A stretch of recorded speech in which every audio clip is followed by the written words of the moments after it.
It's 1914 and Europe is on the brink. The Ottoman Empire's European territories had completely collapsed into competing states. The British and Russian empires were competing for dominance in Central Asia, and Germany continued to rise as a military power and threaten the UK's place as the world's superpower. Europe was a powder keg that was ready to explode, and all it took was a Serbian nationalist to light the match.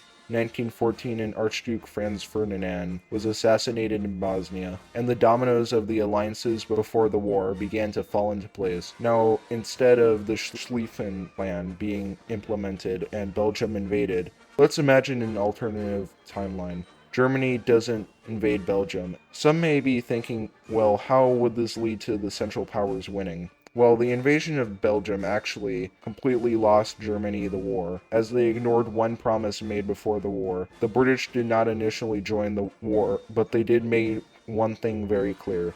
Don't violate Belgian neutrality, which Germany, who believed more in military progress over diplomatic consequences, completely ignored. This single decision brought on the wrath of the British Empire and redefined the scope of this war to the global scale. But in this alternative timeline, this never happens, as British sit out the war for now. This would buy the Central Powers valuable time to defeat the French and Russians to gain a huge advantage in the war. Even if the British join the war anyway to stop Germany from dominating all of Europe, Germany now has a solid year of no British in the war. So for the first year of the war, the Germans hold the French Alsace-Lorraine and fully commit to the invasion of Russia, as similar events happen to our own timeline. The Central Powers make huge gains, Tsar Nicholas II resigns, and Russia collapses into civil war. With Russia now basically out of the war, the troops on the Eastern Front are moved to the stalemate in Alsace-Lorraine. Now with all the troops on the Western Front, Germany launches the Great Offensive,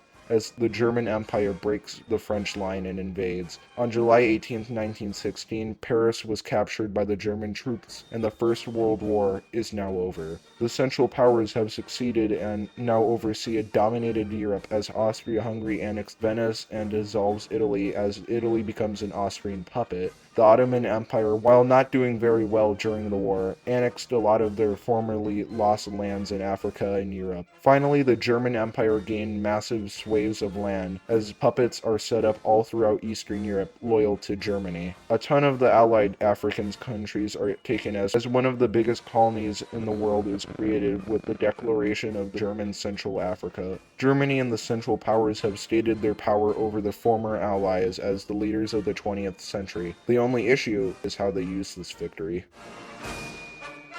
A Central Power victory in World War I doesn't mean that it's a future of success. Granted, the decade after the war would probably see tons of growth for the Central Powers because of the benefits of their victory, but the years after that would be determined by how they used the stability of the prosperous decade, which is only more complicated with the fact that Kaiser Wilhelm II is in charge. Wilhelm, before World War I, used the power of the German Empire to flex all over his neighbors, only creating more enemies for the coming war.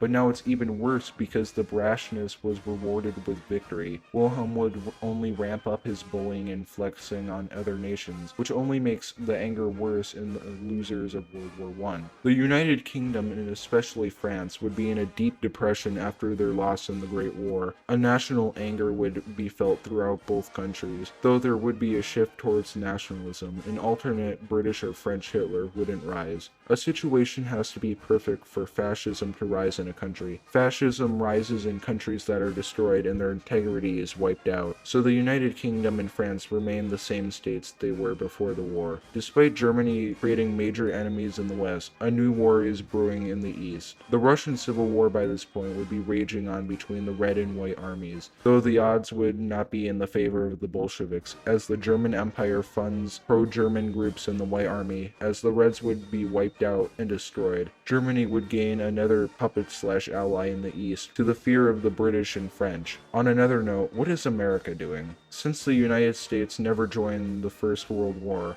It now needs to pick a side in this new world order. It would become a constant debate whether or not the US should ally with the German Empire. Also, the Midwest would still be heavily German. When the United States joined World War I, the ethnic Germans living in America were seen as traitors and forced to assimilate into the American identity so they wouldn't face discrimination. Though with the United States not joining the war, that German influence never goes away. So America needs to choose between their British friends or the new great European power that they have a neutral relationship with. In this timeline, they decide to ally with the Central Powers, seeing the British and French as sinking ships that they need to get off of and befriend the German Empire. This alliance with Germany would change the world as a second major war was on the horizon. It's 1935 and Europe is in turmoil. After the German Golden Age of the 20s, Germany fell into a recession because of massive debt built up during the Golden Age. France got wrapped up in a series of coups which led to Napoleon VI returning to France to reclaim the throne as the Third French Empire was declared. The British became a military dictatorship led by King George VI, ruling as both head general and absolute monarch. The Allies had been swept by nationalism and dictatorships, eager to reclaim their lost lands. While Germany was in a poor position, Austria-Hungary collapsed into ethnic civil war, and the Ottomans had border disputes with Russia and Iran. War was on the horizon and could set off at any moment, and on September 6th, it was set off in Alsace-Lorraine. A French espionage group stationed in Alsace-Lorraine encountered the German police, who demanded them to come out so they could be arrested. But instead, a French spy snuck behind the police and shot the main officer as fighting broke out. This event, called Bloody Friday, kicks off World War II as the German Empire declares war on France. The German puppets in Ottoman Empire quickly came to the support of Germany, with the British and Iran coming to the aid of France. Russia and the United States declared neutrality despite their ties to Germany. France keeps the Germans at bay in Alsace-Lorraine and smashes most of their troops led by Napoleon VI through Switzerland and violates its neutrality, bringing Switzerland on the side of the Central Powers. Switzerland is almost completely taken over besides a siege of Geneva and a resistance group in the Alps. The British and Persians incite Arab revolts in the Ottoman Empire, which gains the Allies ground in Arabia and Libya. The initial push from the Allies gives them a huge advantage in the war, as Germany has to split their forces between the European, Middle Eastern, and African campaigns, as the Ottoman war effort collapses as Iran seizes Baghdad after the bloody Battle of Baghdad, where over 1 million troops died on as both sides lost tons of divisions to the battle. But on another note, Russia joined the war after they found plots that Afghanistan was being offered Russian lands by the British to join the war and gain another front, so Russia joins the Central Powers. After an invasion of Afghanistan, the Russian front ended in another stalemate as trenches now stretched through Europe with constant back and forth conflict. As the Allies wait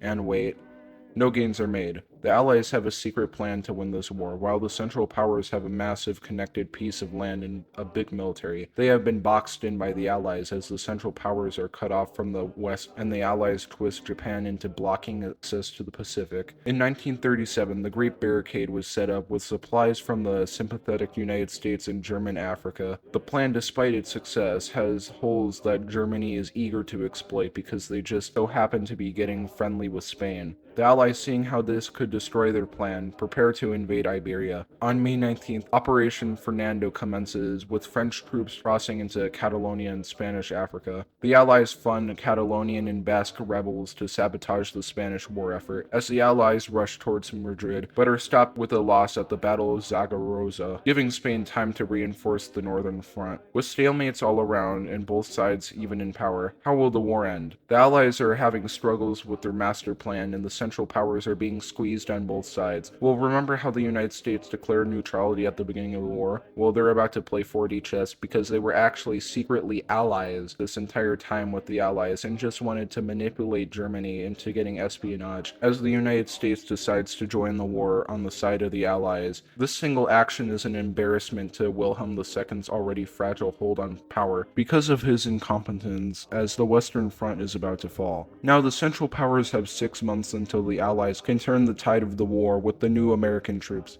So Wilhelm II declares that all plans must be used, including a previously scrapped plan meant for the Great War, the Schlieffen Plan. Out of desperation, Wilhelm II approves the plan as 30 German divisions smash through Belgium. Did this plan change the tide in the Central Powers' favor? No.